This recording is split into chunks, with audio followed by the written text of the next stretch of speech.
আমার বান্ধবীর ডিভোর্সের পর তার বাবা মা তাকে গ্রহণ করেনি বলে আমি আমার বাসায় তাকে থাকতে দিয়েছিলাম।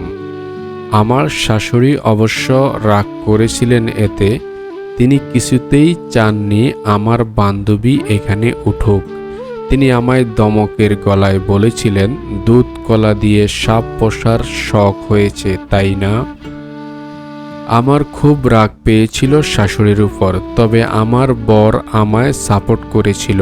সে নিজেই তার মাকে বুঝিয়ে বলছিল তার নিজের বোন যদি এমন বিপদে পড়ত তবে কি মা তাকে জায়গা না দিয়ে পারতেন।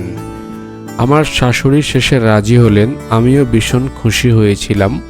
বান্ধবীকে সাথে নিয়ে খুব ভালো সময় কাটছিল আমার। কিন্তু 2 মাস পর হঠাৎ করেই বুঝতে পারলাম এখানে গোপনে কিছু একটা ঘটেছে।